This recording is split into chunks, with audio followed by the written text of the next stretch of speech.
გამარჯობათ. როდესაც ვსაუბრობთ საერთოდ ჩემ არხზე ზოგადად და ჩემს ვიდეოებს უსმენთ, თქვენ უნდა მიაქციოთ ყურადღება დასახელებას. ანუ ვერსია ნიშნავს, რომ მე წარმოვადგენ სხვადასხვა ვერსიებს, სხვადასხვა თვალთახედვებს, ასე ვთქვათ.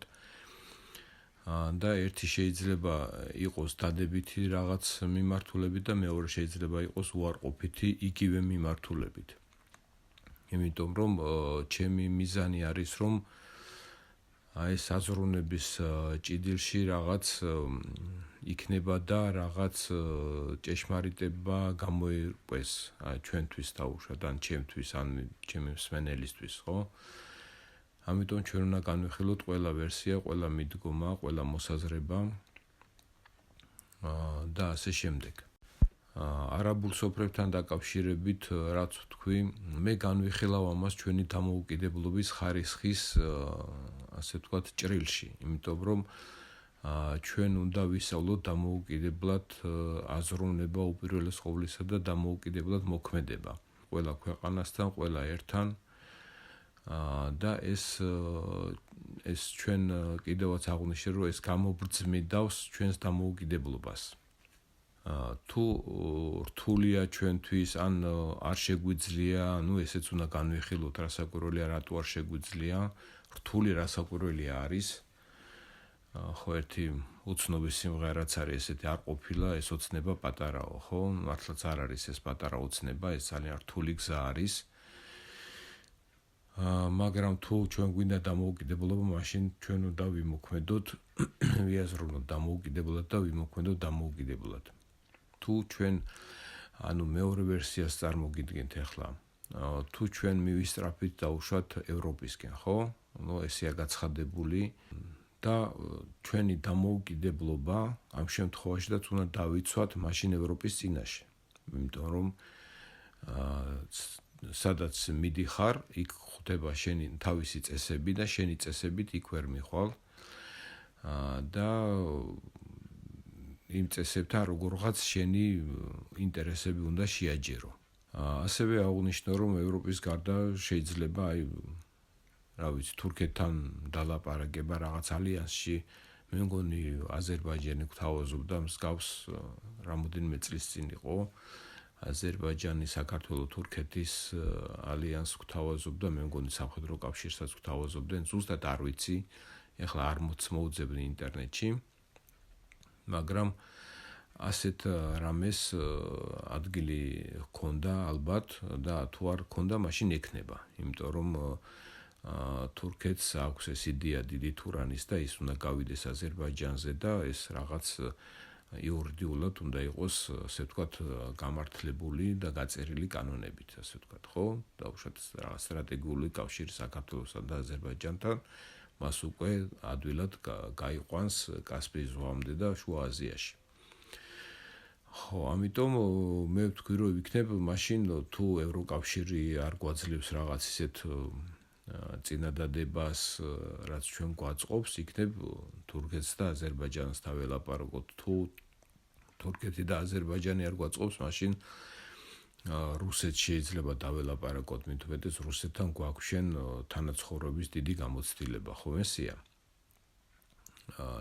და ეს ჩვენზეა დამოუკიდებული და ვერსიაში ეს ყველაფერი უნდა განიხილებოდეს, ჩვენი დამოუკიდებლობა, დამოუკიდებელი არჩევანი და სადღაც რამე ბლოკში შესვლა, ხო? ბლოკში შესვლა თავისთავად კიდევ ვიმეორებ, ეს არის დამოუკიდებლობის დათმობა რაღაცის ხარჯზე. მაგალითად, ნატოს ბლოკში შესვლა ეს ნიშნავს შენი დამოუკიდებელი გადაწყვეტილების დათმობა, თუ დაუშვათ ნატოს დაჭირდება, შენ ჯარს წაიყვანს სადმე და შენი სამაგიეროდ შენ იღებ, ასე ვთქვათ, უსაფრთხოებას, თუ შენ დაგჭირდება, მაშინ ნატოს ჯარი უნდა მოვიდეს შენთან. ეს არის, ორმხრივი ჭიდილია, ორმხრივი აზროვნება არის და ორმხრივი ინტერესების გაცვლა. და ვერსია და რევერსიაში ჩვენ აი ამ ყველა ვერსიებს ჩვენ ვიტყვით. ამ ხარეს რაც არის, იმ ხარეს რაც არის და მე მინდა რომ აი ამ ჭიდილში იქნებ რაღაც გამოვიდეს რა, ზოგადი ჩამოყალიბებული აზრი. ეს არის ჩემი არხის მთავარი მიზანი, რომ რაღაც ჩამოყალიბებულ აზრამდე მივიდეთ.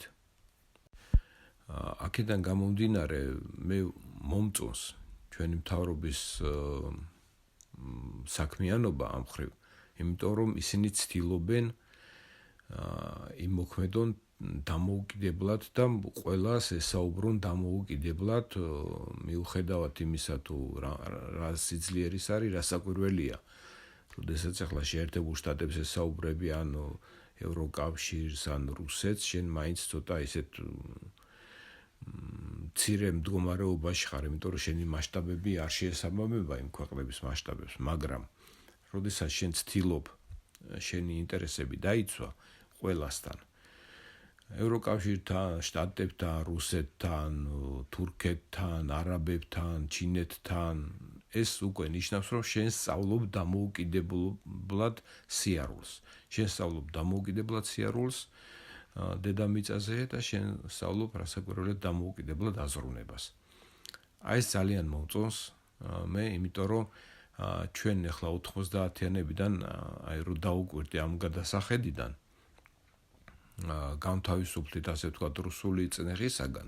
ნუ წნეხისგან არ განთავისუფლით, მაგრამ აი პირდაპირ მოსკოვისგან განთავისუფლით, კრემლისგან განთავისუფლით, ახლა პირდაპირ ბრძანებები იქიდან ხო აღარ მოდის, მაგრამ სამაგიეროდ რატომღაც მოვიდომეთ, რომ ბრძანებები წამოვიდეს ბრიუსელიდან, ხო?